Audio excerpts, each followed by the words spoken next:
Hello, and welcome to tonight's presentation of the natural wonders of the Little River. I'm Pete Nichols, Executive Director of Penobscot Bay Waterkeeper. Penobscot Bay Waterkeeper, formerly Upstream Watch, is continuing the organization's legacy of strong, unapologetic advocacy that resulted in the defeat of the Nordic Aquafarms project on the Little River.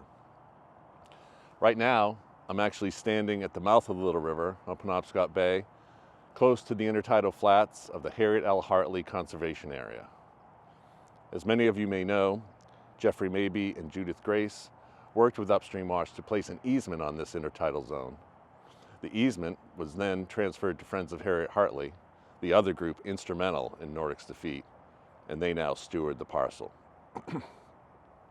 Our mission at Penobscot Bay Waterkeeper is to boldly advocate for the health of the Penobscot Bay watershed through science, public action, and community engagement. And since we rebranded from Upstream Watch this summer, our first order of business has been to bring the Nordic effort full circle. We all know that as long as this land is on the market, it is vulnerable to any form of industrial development. And we know that you, our supporters, expect us to make sure this special and beloved place is protected in perpetuity and returned to the community. But to do this, we need everybody's help. We must raise over $1.5 million by late October to secure this property. Then we can enjoy the process of protecting the land and planning for the future of the existing buildings. We're making great strides in our fundraising efforts, and thanks to many of you, we're nearly 2/3 of the way there. So thanks to all of you for your generous support. I would like to ask each and every one of you tonight to help us get over the line by October 15th so that we can protect this beautiful and important place for all life. And then Penn Bay Waterkeeper can get busy helping to advocate for the bay and the entire watershed. I'm really excited to announce that we have a very generous donor who will match all donations up to $40,000 that are received by October 1st. Essentially, what this means is that you'd be doubling your contribution. We would like to thank that donor for the generous support, and we'd like to thank all of you in advance for yours. And we'd love to be able to say that we have met our goal tonight. If you're inspired to pledge your donation during this talk, you can do so by using our website, or you can donate by check, or again online with a credit card. And if you'd like to donate stock, you can reach out to me directly or follow the instructions on our website. Finally, I'd like to add that it seems as Nordic has helped clarify that the protection of water, forests, and our local economies and communities ultimately comes down to everyone who is a member of that community, whether full-time or summer resident or a visitor. Growing up in Augusta and spending summers on Moosehead Lake, I've witnessed pollution of our rivers firsthand. In the 1970s, the Kennebec was essentially a waste conveyance. But today, the leaping sturgeon in the river are proof that renewal is possible. We have the opportunity to, together, prevent these impacts to our waterways. As the former International Organizing Director of Waterkeeper Alliance, I've also seen dedicated local advocates from all over the world come together to protect the waters their lives depend upon. With everything that's taking place in the world and our nation, I'm more and more convinced that the protection and restoration of our waters and all the natural gifts that sustain our economic, cultural, and mental well-being will come down to local communities. Tonight, Susie O'Keeffe, former Upstream Watch board member, is going to help us get to better know the wonderful natural features of this 54-acre parcel, all that it offers, and why this place needs our love and our protection. Susie has a deep understanding of rewilding and the importance of our connection with nature, and we're happy she's willing to help inspire our collective care for this special place and all the life it sustains. Thank you, Susie, for joining us tonight for this presentation, and we really look forward to it. We'll be taking questions in the chat after the presentation. In addition to your donations, we encourage you all to submit your question at any time during the presentation. Welcome, Susie.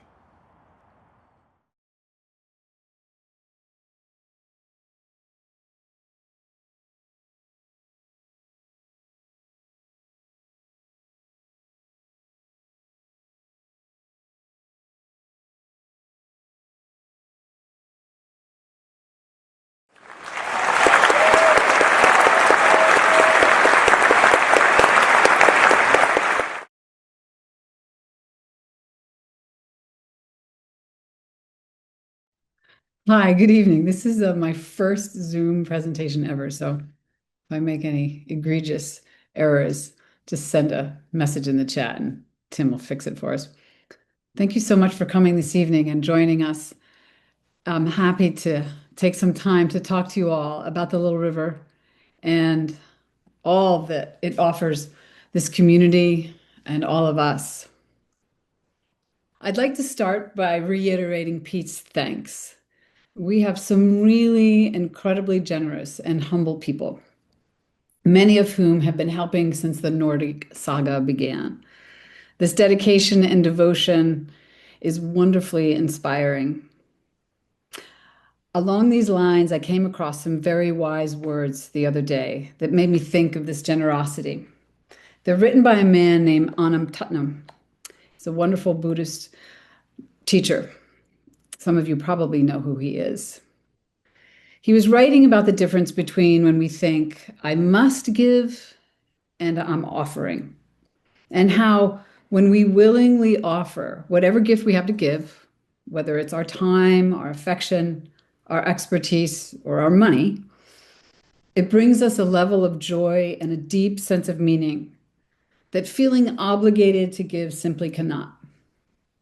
Tonight, I'll talk for about a half hour. We'll take a look at all the wonderful ecological aspects of the 54 acres, as well as the many, many reasons for protecting natural areas within urban communities like Belfast and Northport. I'll also touch on how natural areas are integral to human health and well-being.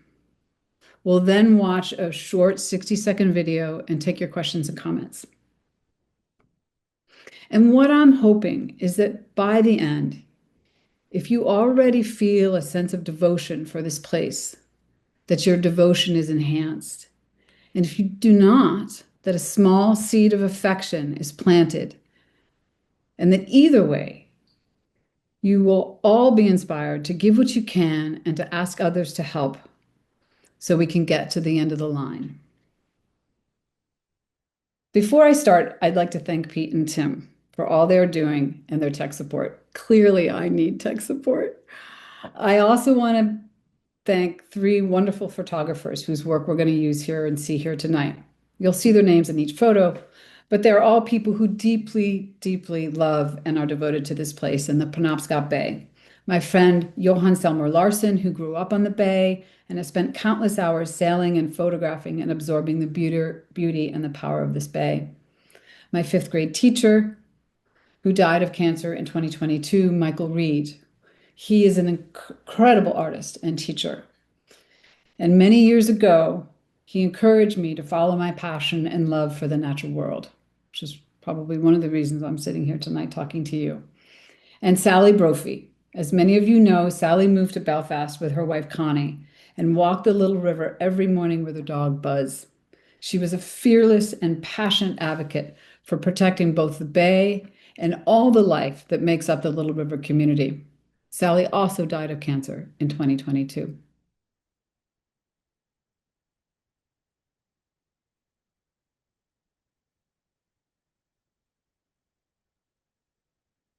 A lot of you are probably familiar with this image. I think we're really in an extraordinary time. We know it's a difficult time in many ways, but it's also a time of wonderful change, I think, concerning how our culture understands the natural world. We are slowly learning what many native cultures know and have tried to help us understand. The natural world is not made up of its and things that humans are separate from or superior to. We are slowly grasping that we are, as this graphic depicts, one of many amazing, intelligent, and conscious life forms.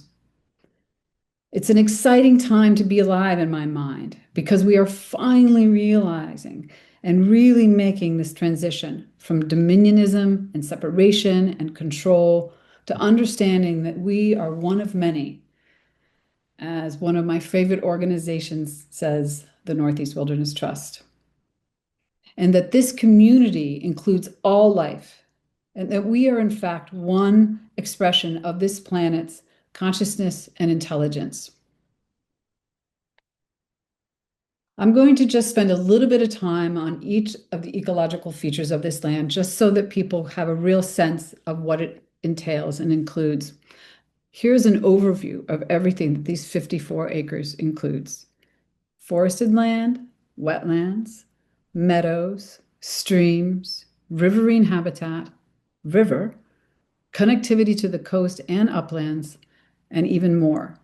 That's a very rare thing on the mid-coast of Maine and really in any urban setting. So let's first take a look at the forest. This is a shot looking back down over the first reservoir out to the Penobscot Bay and over the forest. We often hear people say this is an old growth forest, and in fact, that's not really accurate. We get that sense because when you walk along the trail, the trees are quite large.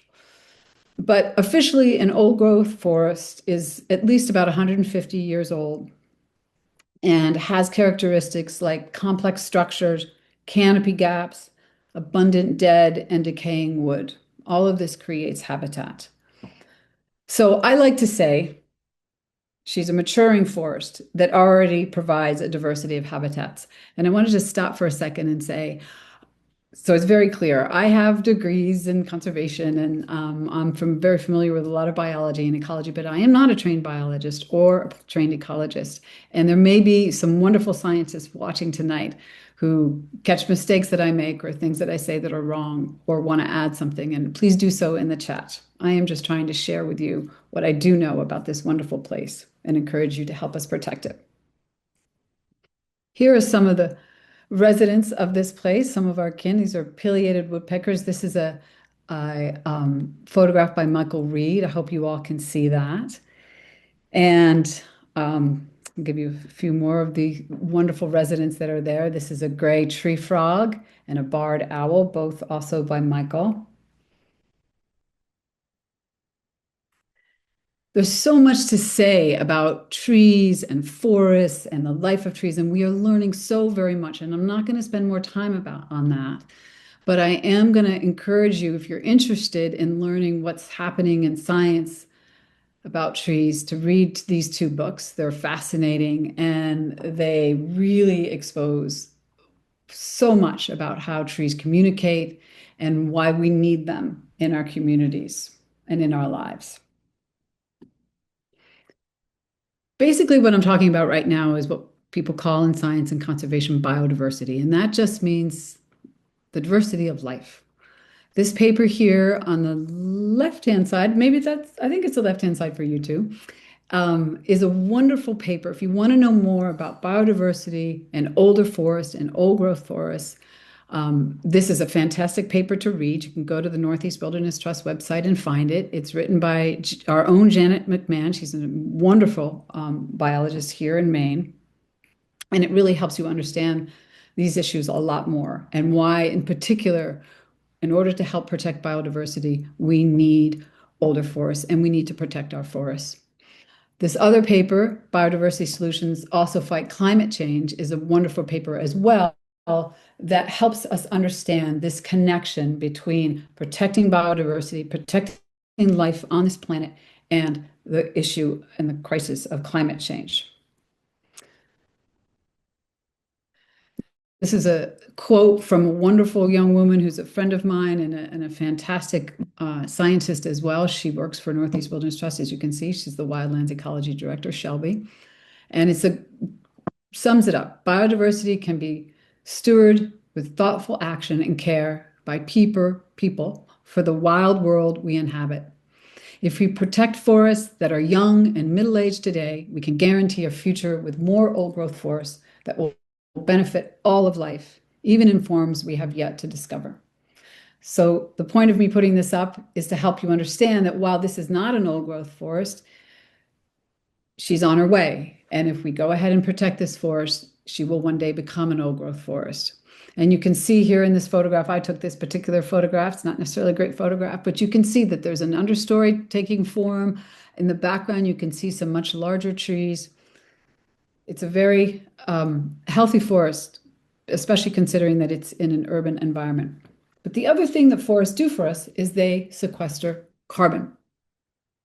These two papers explain why we want forests like the Little River Forest to continue to grow old and why we know now through science that older trees actually are sequestering more carbon. And these are written by a colleague and friend of mine, Mark Anderson. He works for the Trust for Public, for the Nature Conservancy. And he is probably one of the most wonderful people I've ever known and kindest person I've ever known. And he's also one of the best scientists I've ever known. So I highly recommend that if you're interested in this issue of older forests and carbon sequestration, that you go ahead and take a look at these particular papers. One of the things I just wanted to let you know is that we understand that forests are sequestering, on average, 77 metric tons of carbon per acre, the northern hardwood forest. And the spruce fir forests are sequestering about 79 metric tons of carbon per acre. Furthermore, the theory that old forests release more carbon into the atmosphere than they sequester has been disproven by research, showing that old wild forests act as carbon sinks for centuries. That's a quote from that paper, actually. Right now, the Little River Forest, a very, very conservative estimate. This was done for our carbon paper, the carbon footprint of Nordic aquaculture farms. We looked at the carbon sequestration of the forest, and the very, very conservative estimate was 42.9 metric tons of carbon per year. And of course, when I'm saying to you 77 metric tons and 79 metric tons or 42, the way to understand that is that about 42 metric tons of carbon per year is about the output of carbon from 32 households. And that includes a whole bunch of carbon, not just what comes from the house, but the cars and all of the rest of it. Left to grow old, this sequestration in this forest, in the Little River Forest, will just continue to increase as the years go past. So that's just a little bit on the forest and all that it's offering us from an ecological perspective. And I'm going to talk a little bit more about sort of direct human benefits in a bit. This quote is just something I wanted to share. Another way to talk about this is about leaving the forest as they are. That's a picture of an oak on the Little River land. And it's called, one of the ways that people are talking about this is pro-forestation. And as you can read in this quote, properly thought out tree planting programs are an important line of defense against global warming. But there's another strategy that could be just as valuable, if not more so, simply leaving our existing forests alone. So we hear a lot, right? Plant trees, plant trees, plant trees. We have trees, and the older these trees get, the more complex these forests get, the more carbon they sequester and the more carbon they store. So it's a good idea to go ahead and protect this forest and make sure that that carbon sequestration keeps happening. Now we're going to move on to the wetlands. This is a picture actually that I took from the Nordic permit application process because it helps you see the complex of wetlands in this area on this parcel. Wetlands are amazing. They're really incredible ecosystems. They help regulate water flows and water quality. They help store runoff by slowing the release over time. They reduce storm damage. They maintain soil. They help the groundwater recharge, and they safeguard water availability during droughts. Wetlands are also improve the quality of water through their ability to remove and reduce a number of organic and inorganic pollutants, such as nutrients, heavy metals, hydrocarbons, and pesticides. This all has to do with the physical and chemical and biological processes that take place between the vegetation, the microorganisms, the soil, what's growing in the soil, substrate, and water. A lot of people talk now more about wetlandscapes rather than individual wetlands. And the reason for this is it's really important to think about how wetlands are working together, particularly in a piece of land like this. And so you can see that there's a lot of different sizes of wetlands, and some are connected to the streams and some are not. These large wetlands are considered wetlands of special significance because they are connected to streams. And one thing that I'd like to say is that in order to build this factory, they were going to have to destroy most of all these wetlands. And Nordic was going to have to pay about $800,000 to destroy these wetlands and what's called wetland mitigation. So it's probably a good idea just to leave these wetlands there. The other things that wetlands do for us, I would just want to give you a few more tidbits on wetlands. They also help stabilize stream banks and they also help with erosion control. They also provide habitat for many species, amphibians, reptiles, birds, and mammals. They're particularly important for many migratory bird species and ground nesting birds. About 1/3 of all plants and animals listed as threatened or endangered in the United States depend on wetlands for their survival. And wetlands also store and sequester carbon. The destruction of wetlands, on the other hand, releases a much more potent greenhouse gas called methane. I don't have a picture, but these wetlands are on the section of the forest, which is actually meadowland, or a section of this parcel, sorry, that is meadowland. And I just want to say quickly something about these meadowlands. Meadowlands with wetlands along the coast of Maine, especially the mid-coast of Maine, are very rare. And they also provide essential habitat for ground nesting birds. They're also excellent habitat for insects, many of which are imperiled, as we know, and native plants. And in dry years, these meadowlands have been hayed after the nesting birds have fledged their young.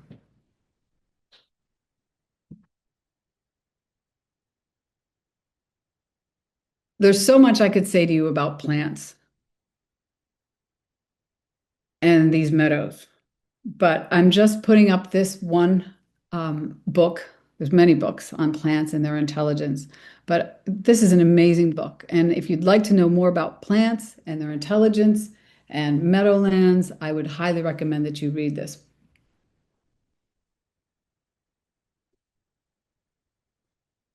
So the next part of this amazing 54 acres, this is all on one piece of land right in town. It's extraordinary, is the river self and the riverine habitat.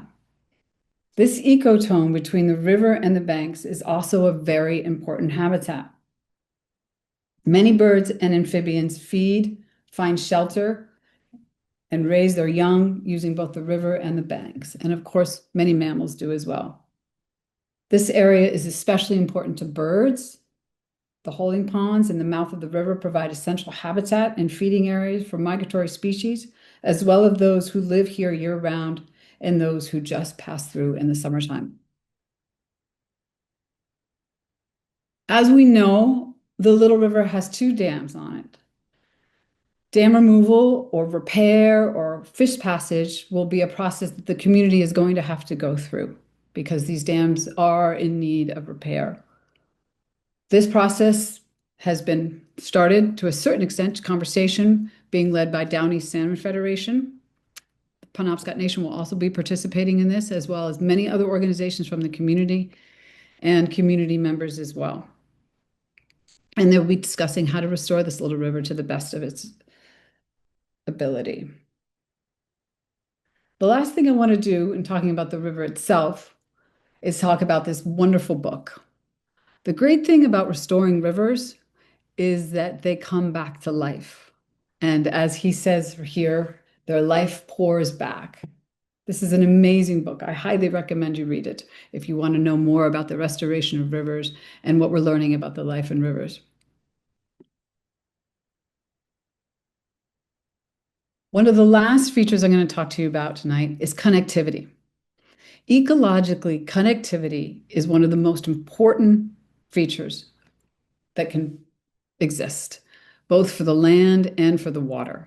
And here you can see we're looking up the uplands, and you can see that there's a lot of potential for connectivity. What does connectivity do? It allows wildlife to move, to find food and water and shelter and mates. It prevents isolation and ensures genetic diversity. And includes also for the fish. So whatever happens on the little river, whether it's fish passage or the dams come out, that's going to help improve both the river itself, life in the river itself, but also the bay and the health of the bay. This kind of connectivity is not only incredibly important ecologically, it's also very rare along the coast, as I said earlier. When the rivers are healthy and free, the water clean and cool, as McFarlane said, the life rushes back, and we're seeing this all over the state where dams and culverts are removed and fish passage is provided. So I hope that it's abundantly clear just from this short synopsis of these different features of this 54 acres that this is an incredibly rare place along the coast of Maine. And for these reasons alone, this area must be protected.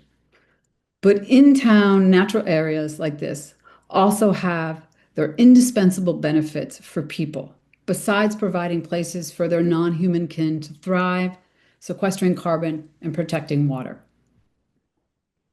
I like to use this quote when I give talks, and I'm clearly not very comfortable giving a Zoom talk, but maybe I'll get better at it. I think this is one of the most important quotes that I've ever read in my life, and I'll read it out loud to all of you. A human being experiences themselves, their thoughts and feelings as something separated from the rest, a kind of optical illusion of consciousness. This delusion is a kind of prison for us, restricting us to our personal desires and affection for a few persons nearest to us. Our task must be to free ourselves from this prison by widening our circle of compassion to embrace all living creatures and the whole of nature in its beauty. The greatest tragedy of human existence is the illusion of separateness. And one of the things that's happening from the separateness that we are caught in for many, many reasons is listed here. When I started to do the research on the health impacts of being disconnected, from nature, I was stunned. There is so much research out there on why it's so important that people stay connected to nature, all of the things we think are happening to people because they're not being connected to nature, and of course our children, but not just our children, everybody. And so you all can read these, you may be aware of these symptoms already or these consequences, but you can read them yourselves. One of the things I really want to point out here is on the social and societal part, it talks about increased isolation. And I think that's another way to say loneliness, right? We know that people are very lonely these days. And I think one of the things that we need to understand is that people aren't just lonely for other human beings. People are also lonely for the rest of the life community, for the animals and the plants and the birds and the trees and the water and the fish. And some of you are probably familiar with this speech. It's a very famous speech. It was thought that it was written by Chief Seattle. Apparently it wasn't. I don't know who wrote the speech. But in that speech, whoever wrote it talked about the fact that when we had decimated all of the living creatures and wild places on this planet, that we were going to be very lonely. And I think that's incredibly accurate. But the beautiful news is that it doesn't have to be that way. Nature is resilient, and restoration is a very easy, well, not always easy, but it's a very inspiring and possible activity and economic engagement for all of us. The final thought I'd like to leave you with is this. Our life here is ultimately a mystery. We don't really know what we're doing here. Something I've learned from a lifetime submerged in the natural world is that this contact, as Thoreau called it, can, from time to time, put us in direct connection with this mystery. So this contact with nature, this connection that previous slide showed, all the things that happen to us when we don't have that connection. When we have that connection from time to time, where our sense of separation completely disappears. And while these moments can't be fully described or captured, they can and do transform us and bring us the peace and joy we all endlessly seek. The Little River is a place where everyone, no matter what their background, will have a chance to have such an experience. I'd like to point out that this feeling, this experience, is also what we feel when we selflessly love.